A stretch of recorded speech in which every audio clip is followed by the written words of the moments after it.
Bonsoir et bienvenue à vous en direct sur Public Sénat. Voici les titres du 22h ce soir. Le Canada sous le choc au lendemain des attaques d'Ottawa. Le pays a rendu hommage à son héros Kevin Vickers, le chef de la sécurité du Parlement, qui a réussi à abattre le tireur. Il a été longuement applaudi aujourd'hui par les députés. Et le Premier ministre Stephen Harper a assuré que le Canada ne sera jamais intimidé par les organisations terroristes. Les images à suivre. C'est une bataille acharnée qui se poursuit dans la ville syrienne de Kobané. Les combattants kurdes tentent de résister, mais les djihadistes de l'État islamique gagnent du terrain et l'inertie du voisin turc pose beaucoup de questions. Nous tenterons d'y répondre ce soir avec l'intellectuel et écrivain turc Nedim Gürsel. C'est le grand entretien du jeudi soir. Il est mon invité. Les Européens réunis en sommet pour mener des négociations ardues sur le climat et dans toutes les têtes. C'est la situation économique des différents pays qui inquiète. Alors que le ton monte entre l'Italie et Bruxelles sur le budget, on attend le verdict de la Commission européenne sur la copie française. Enfin, je vous demande de vous arrêter. C'est en substance ce que souhaitent certains ténors socialistes alors que les différents courants à gauche n'en finissent plus de se déchirer. Les appels au calme se multiplient et les questions aussi sur la suite en vue de 2017. On en parle dans ce journal. Voilà pour le programme de votre 22h. Merci d'être en notre compagnie ce soir. Il s'appelle Kevin Vickers. C'est le chef de la sécurité du Parlement canadien. Cet homme de 58 ans a été ovationné par les députés après avoir abattu la veille l'auteur de la fusillade qui a coûté la vie à un jeune soldat. Le pays est encore aujourd'hui sous le choc, bien sûr, de ces attaques. Moment d'unité nationale raconté par Faustine Saint-Geniès. C'est un pays tout entier qui se recueille aujourd'hui, à commencer par le Premier ministre. Avec son épouse, il a rendu hommage ce matin aux soldats assassinés. Mais aussi plus surprenant, les parents du tireur d'Ottawa. Nous souhaitons nous excuser pour toute la douleur, l'effroi et le chaos qu'il a créé. Hier matin, Michael Zehav Bibo, un Canadien de 32 ans converti à l'islam et radicalisé, a abattu un militaire devant le monument aux morts de la capitale, avant de déclencher une fusillade dans l'enceinte du Parlement. Il a été abattu par la police. Le Premier ministre canadien a prononcé un discours de fermeté au Parlement. Chers députés, comme je l'ai dit hier, les Canadiens ne sont pas intimidés. We will not be intimidated. We will.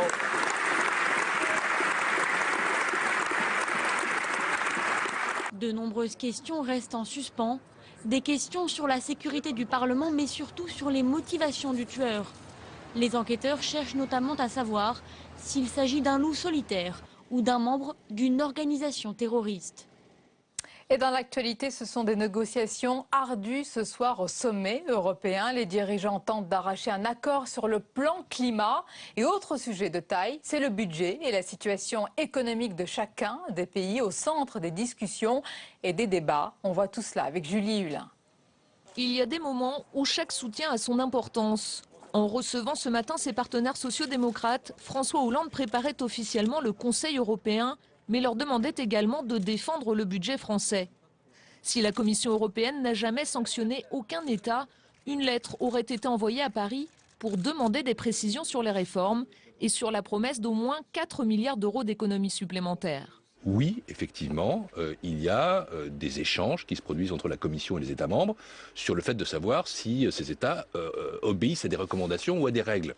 Il y a des discussions plus serrées avec un certain nombre d'États membres, dont la France. Jusqu'à présent, le gouvernement français s'est montré optimiste, assurant que le projet de loi de finances 2015 ne serait pas rejeté. Mais en coulisses, un bras de fer semble engagé entre une Commission européenne déterminée à faire respecter le pacte de stabilité et un président français convaincu par ses choix. Vous savez quel est l'objectif de la France? C'est que la croissance soit prioritaire. Et rien ne nous fera dévier de cet objectif. Ça vaut pour l'interprétation de notre propre budget, on respectera les règles mais avec le maximum de flexibilité. Et ça vaut aussi pour l'objectif de croissance que nous allons porter, notamment demain lors de la réunion du Conseil européen. La croissance parce que c'est l'emploi, la croissance parce que c'est l'avenir de l'Europe. Merci. L'avis définitif de Bruxelles est attendu d'ici une semaine. Si le suspense reste total, un avis négatif pourrait à nouveau susciter le doute des marchés dans une Europe à la situation économique déjà très ralentie. Halte au feu. Après le nouveau psychodrame au Parti socialiste, les appels au calme se multiplient à gauche, mais le débat sur la ligne politique est loin d'être refermé. Il promet au contraire des jours mouvementés pour l'exécutif. Les détails avec Jérôme Rabier. La proposition de Manuel Valls de voir le Parti socialiste évoluer, voire de changer de nom, agite l'ensemble du PS. Aujourd'hui, c'est au tour du président de l'Assemblée nationale de s'exprimer et de mettre en garde le Premier ministre. Je lui dis, cher Manuel, c'est une faute. Pour le moment, concentre-toi sur ton travail de Premier ministre, réponds aux attentes des Français et laisse ce débat aux militants socialistes qui auront à discuter de tout ça au moment du prochain congrès. Mais pas question pour Manuel Valls de s'arrêter, ce matin encore, sans reprendre les termes de gauche passéiste qu'il a utilisés dans son interview à l'hebdomadaire l'Obs. Il revendique une mutation nécessaire de la gauche. Parce que nous gouvernons, c'est difficile de changer. Je pense au Parti socialiste, je pense à la gauche. Mais en même temps, parce que nous gouvernons, il faut changer. Moi, je ne veux pas attendre que la gauche et le Parti socialiste changent dans l'opposition. C'est quand nous exerçons le pouvoir que nous devons tirer les leçons de cet exercice. Une évolution qui divise le parti, au point que le premier secrétaire du PS est contraint de jouer les pompiers de service. Appel solennel à l'unité des socialistes. Les socialistes doivent rester unis. Les courants socialistes doivent débattre sans se battre. Les dirigeants doivent maîtriser leur expression. La synthèse si chère au Parti socialiste et à François Hollande en particulier semble de plus en plus difficile à trouver. Dans l'optique d'un congrès où les militants seront amenés à s'exprimer, les divergences semblent plus importantes que jamais. Dans l'enquête sur le décès de Christophe de Margerie, les boîtes noires commencent à parler. Les pilotes de l'avion du patron de Total avaient reçu l'autorisation de décoller et auraient bien vu le chasse-neige qui traversait la piste, mais ils ne l'ont pas considéré comme une menace.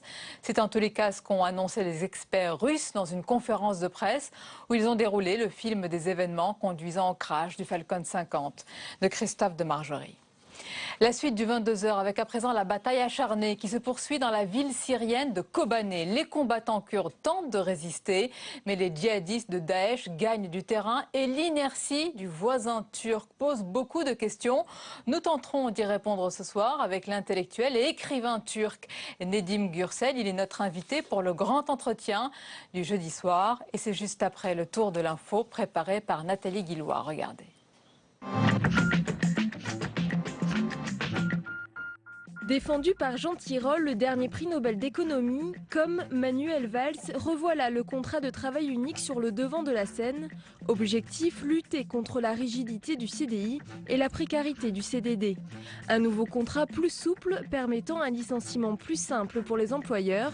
Mais pour cet avocat, cette mesure irait à l'encontre du droit international que la France est engagée à respecter. Un employeur en France doit, pour rompre un contrat de travail, énoncer une cause réelle et sérieuse aux salariés. Le juge vérifie si c'est suffisamment grave. Ça correspond à une obligation de la Convention internationale. Le droit devra prévoir, aussi simplifiée soit-elle, une procédure de contrôle de ce motif. Trop cher, pas assez cohérent, le réseau de lignes à grande vitesse est pointé du doigt par les sages de la Cour des comptes, car la fréquentation stagne et la construction de nouvelles lignes a un coût pharaonique. Chaque kilomètre coûte en moyenne 30 millions d'euros, des dépenses qui se font au détriment des lignes régionales. Le juge Marc Trévidic revient déçu de son voyage à Alger. Le gouvernement algérien refuse que les enquêteurs français ramènent des prélèvements réalisés sur les crânes des moines de Tibérine.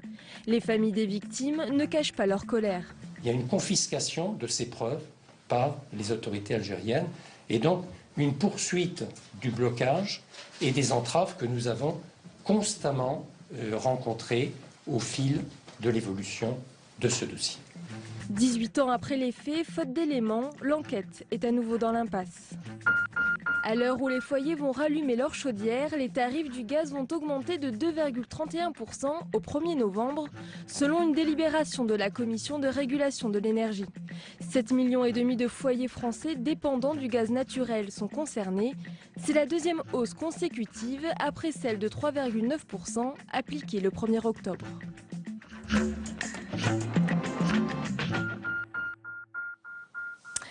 Le grand entretien du jeudi 22h avec notre invité ce soir, c'est l'intellectuel et écrivain turc Nedim Gürsel. Bonsoir. Bonsoir. Et bienvenue. Merci vraiment d'être avec nous parce que je crois que vous revenez d'Istanbul. Aujourd'hui, on est ravis de vous accueillir. Alors, on va évidemment parler de vos livres et du dernier en date que je vais montrer, c'est celui-ci, Les écrivains et leur ville, aux éditions du Seuil. Mais d'abord, Nedim Gürsel, l'actualité, c'est cette lutte, cette bataille contre le terrorisme. Le Canada qui a été durement touché. Et on connaît un peu plus le profil du tueur. On pourrait appeler un loup solitaire. C'est un Canadien qui s'est converti à l'islam, qui s'est radicalisé. Est-ce que ce sont là les profils les plus inquiétants parce qu'ils sont difficilement maîtrisables? Oui, tout à fait. Il s'agit d'une folie meurtrière. Mais il faut aussi essayer de comprendre la raison d'un tel comportement. Car ici aussi en France, dans les banlieues, il y a des tueurs potentiels qui se réfèrent à l'islam et qui sont prêts à tuer, à décapiter. Et c'est un véritable problème, c'est l'horreur. Vous avez vu que les différents pays, dont la France, justement, pour essayer de contenir ce problème, ils ont renforcé l'arsenal législatif. Ils ont fait voter, par exemple, une loi avec un délit d'entreprise de terrorisme individuel. Est-ce que tout cela suffit, selon vous? Vous savez, les lois de ce genre ne sont pas suffisantes, à mon sens.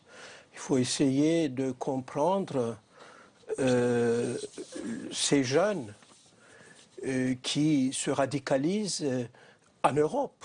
Dans tous les pays européens, il y a des jeunes qui sont prêts à aller en Syrie pour combattre donc ce qu'ils appellent l'Occident ou la pollution morale de l'Occident. Je crois que la racine du problème est aussi dans les banlieues des grandes villes européennes. C'est-à-dire que vous dites qu'on est en train de faire en ce moment, on va parler évidemment de la coalition et des bombardements, ça ne suffit pas. Le problème, il faut l'aborder différemment. Il y a un autre aspect qu'on a complètement nié, qu'on est en train de nier en ce moment? Tout à fait, parce que j'entends un peu, disons, une sorte de langue de bois à propos des religions, disant que toutes les religions sont pacifiques. Peut-être qu'elles sont devenues pacifiques, mais Saint-Barthélemy n'était pas pacifique. La conquête musulmane n'était pas pacifique. Donc il faut aussi éviter la langue de bois sur les religions monothéistes qui ont été durant toute l'histoire pacifiques. Je ne partage pas ce point de vue. Donc il faut aussi réfléchir sur le religieux qui est de retour. Malraux l'avait prédit. Le XXIe siècle sera spirituel ou ne sera pas. Eh bien, malheureusement, il a eu raison. Le XXIe siècle est devenu non pas spirituel, mais religieux d'une manière radicale. Donc, c'est un phénomène qui nous concerne tous et nous devons faire un effort pour approfondir aussi nos connaissances en ce qui concerne l'histoire des religions, je crois. Alors, vous nous dites qu'il faut donc approfondir cette connaissance. Vous le dites aussi évidemment aux dirigeants, les différents dirigeants des pays européens, mais pas seulement, qui mènent un combat, une bataille sur le terrain en Irak et en Syrie contre Daesh. Et on voit, Nedim Gürsel, que sur le terrain, eh bien, l'État islamique ou Daesh, je ne sais pas comment vous l'appelez, gagne du terrain justement malgré des bombardements intensifs. C'est inquiétant pour la suite. Écoutez, cette montée du Daesh a surpris tout le monde, je crois. Et la Turquie se trouve dans une situation difficile et très compliquée, ce qui explique peut-être en partie le virevolte du gouvernement turc.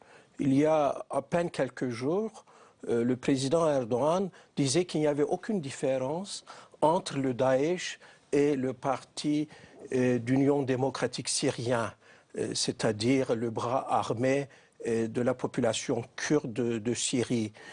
Et sous la pression américaine, ils viennent décider le transit des peshmerga de l'Irak du Nord. Moi, je pense que c'est une bonne chose, parce que si Kobané tombe, le djihadisme va pouvoir contrôler à peu près une partie de la longue frontière entre la Syrie et la Turquie. Alors cette ville de Kobané, c'est devenu un symbole de cette lutte contre les terroristes de Daesh. Et on va parler plus précisément d'Nedim Gürsel, parce qu'on se pose beaucoup de questions sur l'attitude turque. Le jeu double et trouble de la Turquie, on va en parler ensemble. On va regarder justement un rappel des faits par notre journaliste Cécile Sixou. Regardez. Ce matin, toujours des tirs et des explosions à Kobané. Les combats durent depuis plus d'un mois aux portes de la Turquie. Pourtant, depuis le début des frappes de la coalition contre l'État islamique en septembre, ce voisin ne prend pas de position franche en faveur de l'un des deux camps. Début septembre, John Kerry fait le déplacement à Ankara. Objectif, convaincre Erdogan de participer aux opérations militaires de la coalition. Mais le président turc reste évasif. Face à la terreur, en tant que nation, nous sommes ouverts et prêts à toute coopération. Mais tout le monde doit savoir que la Turquie n'est pas un pays qui se satisfera de solutions temporaires.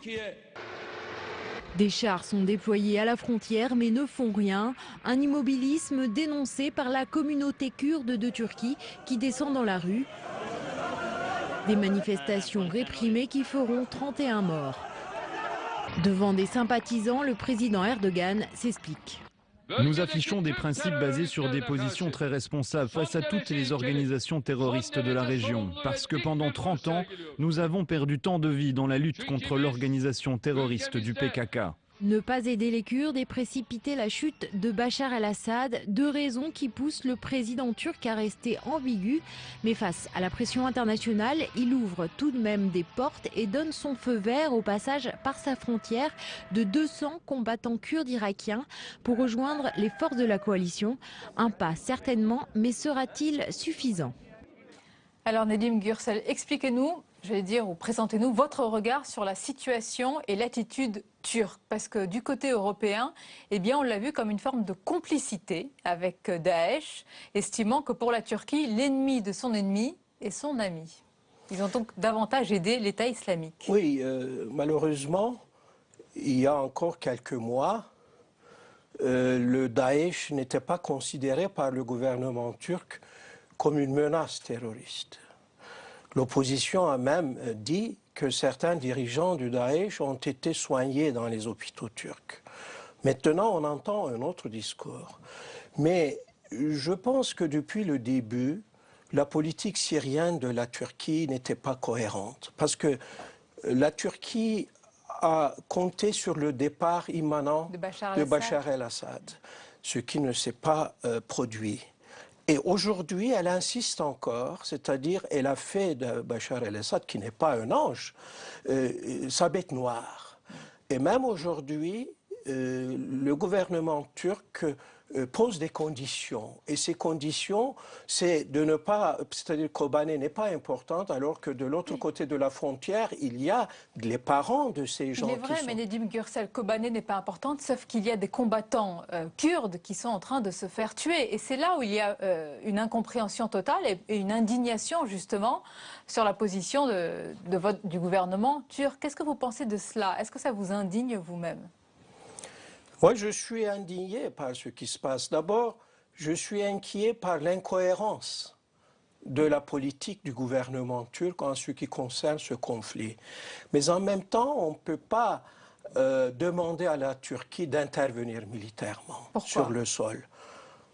Les Européens ne le font pas. Pourquoi la Turquie le ferait? Pourquoi les soldats turcs se feraient massacrer? Mais pourquoi n'ouvre-t-elle pas sa frontière pour que des combattants kurdes présents en Turquie aillent rejoindre, j'allais dire, leurs frères à Kobané et combattre contre l'État islamique? Est-ce que le principal ennemi de la Turquie reste le PKK? C'est ça tout le problème? C'est aussi très incohérent. C'est-à-dire le PKK est considéré comme une organisation terroriste, oui.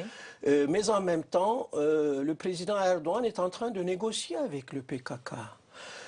Donc c'est très compliqué, c'est très compliqué, mais ce que je regrette depuis le début, c'est la stratégie de la Turquie vis-à-vis du conflit syrien. Oui. Car l'actuel Premier ministre, M. Davutoglu, qui était à l'époque ministre des Affaires étrangères, a lancé le défi de zéro problème avec nos voisins. Et maintenant, nous avons des problèmes avec tous nos voisins, en tout cas à l'Est. Donc il faut que le gouvernement fasse son autocritique d'abord. Vous dites ambiguïté, vous dites incohérence, volte-face. Est-ce que selon vous, la Turquie de M. Erdogan a raté là une occasion historique, j'allais dire, d'être bien vue, bien perçue dans le concert des nations? On sait la volonté aussi de participer à l'Union européenne. Est-ce que vous avez perdu justement cette occasion? Moi, je pense que oui, parce que la Turquie reste toujours officiellement candidate à l'Union européenne, mais sa politique s'éloigne de plus en plus de celle de l'Union européenne. C'est-à-dire un exemple, puisque vous y êtes souvent. Qu'est-ce qui vous frappe le plus? La Turquie est en train de devenir d'abord un État autoritaire, qui ne respecte pas les valeurs européennes, c'est-à-dire les valeurs démocratiques. La laïcité est de plus en plus remise en question. Et moi, je pense que tout en étant candidate à l'Union européenne, la Turquie a tourné la page européenne. Il y a eu... La Turquie ou M. Erdogan? Le gouvernement de M. Davutoglu et M. Erdogan, qui a dirigé le pays pendant 12 ans. Les négociations d'adhésion sont en cours, mais avec la restriction de l'espace démocratique, avec les lois répressives qui sont en train de passer au Parlement, je pense que la Turquie est en train de devenir un pays qui ne respecte plus les valeurs démocratiques de l'Union européenne. Vous tirez la sonnette d'alarme aujourd'hui, tout à fait. Ce qui se passe dans votre Certes, pays. il y a donc ce drame de Kobane, mais il y a aussi le drame des intellectuels turcs. Il y a de plus en plus de problèmes de liberté d'expression. Parce que Nedim Gürsel, vu d'Europe, parfois, on a considéré Erdogan, on a dit, eh bien, c'est un islamiste modéré. Est-ce que ce concept, j'allais dire, d'islamiste modéré lui correspond ? Oui, on a parlé de l'islam modéré. C'est l'islam modéré qui a gouverné le pays, qui a fait en sorte que l'armée ne soit plus présente sur la scène politique. Il y a eu des avancées démocratiques, mais maintenant c'est fini. Avec cette dérive autoritaire, la Turquie ne mérite pas, si elle ne change pas, d'être un membre entier de l'Union européenne. Et les pays européens sont conscients de cette dérive autoritaire. C'est un Turc qui le dit, j'imagine que ça vous coûte de le dire, sur votre propre pays. Oui, si je critique mon pays parce que je l'aime, parce que je souhaite qu'il soit plus démocratique, et je souhaite qu'il respecte la laïcité, qui est une des valeurs de l'Union européenne. On a tendance à l'oublier. Si je critique mon pays, c'est parce que je souhaite qu'il adhère à l'Union européenne. C'est très clair. Alors Nedim Gürsel, je voudrais qu'on parle de vos livres et de votre dernier livre en date. Je rappelle donc le titre, Les écrivains et leur ville, aux éditions du Seuil. Vous nous rappelez que les grands écrivains ont flâné dans les villes. Alors on peut citer Venise et Aragon, l'Allemagne de Goethe, Berlin de Kafka, et puis évidemment toutes les villes méditerranéennes avec Camus. Les villes et la littérature, c'est un couple, j'allais dire, permanent. Oui, c'est un récit de voyage, je dirais, très littéraire. Le narrateur parle des villes qui ont marqué l'œuvre d'un écrivain. Et par exemple, il est question bien sûr d'Oran et de Camus, parce que Camus a écrit La peste dans cette ville, mais il est question aussi d'Alexandrie à travers le grand poète grec Cavafi, qui était d'ailleurs originaire d'Istanbul. Disons, c'est un récit de voyage, mais il y a un fil conducteur. Je parle aussi des grands écrivains du XXe siècle, du siècle passé, qui ont connu des amours malheureux à Venise, comme Aragon par exemple. Aragon a été à Venise avec Nancy Cunard avant de rencontrer Elsa Triolet, et il a fait une tentative de suicide par jalousie. C'est une période peu connue du grand poète Aragon dont je parle, mais aussi il y a Hemingway qui a été éperdument amoureux d'Adriana Ivanjic, beaucoup plus jeune que lui. Amour. C'était un grand amour platonique. Oui. Il a d'ailleurs écrit son livre dont il est question dans le mien, Au-delà du fleuve, sous les arbres. Et puis il y a Proust. Proust n'avait pas de petite amie. Il y est allé avec sa petite maman. Mais ils se sont querellés. Donc je parle des amours malheureux des grands écrivains à Venise. En tous les cas, il y a de l'amour, il y a aussi l'amour des femmes, il y a l'amour des villes. Quelle est peut-être pour vous, je n'allais pas dire la femme, mais la ville qui vous inspire le plus? Évidemment, ma ville, c'est Istanbul que je porte toujours en moi, mais d'autres villes aussi ont joué un rôle important dans ma géographie affective. Venise, par exemple, puisque j'y ai écrit Les Turbans de Venise, j'ai fait des séjours à Venise avant d'écrire ce livre, donc j'ai écrit aussi un roman sur Venise. C'est Istanbul, j'imagine. Et puis Berlin, qui est, disons, l'actant de mon roman L'Ange Rouge, c'est-à-dire le véritable protagoniste du récit dans mon roman L'Ange Rouge, c'est la ville de Berlin. Ce que vous préférez, c'est boire siroter un raki, j'imagine, sur le Bosphore.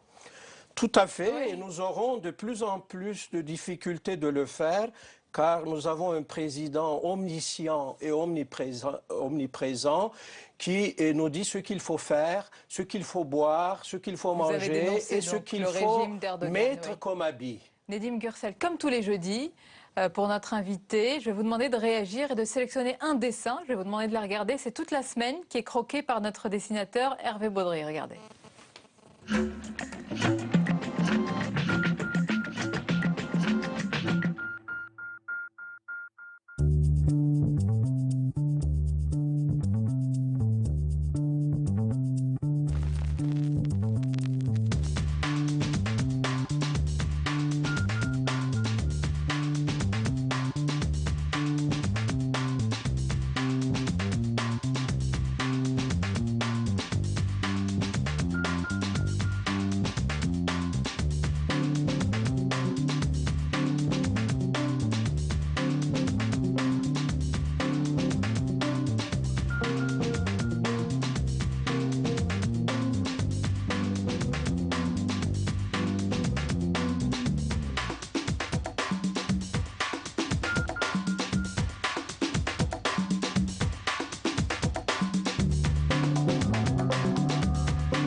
Voilà, il y a beaucoup de politique nationale française, puisque toute cette semaine, il y a eu beaucoup de divergences au sein de la gauche. Et puis, il y a l'actualité internationale. Qu'est-ce que vous retenez? Qu'est-ce qui vous interpelle?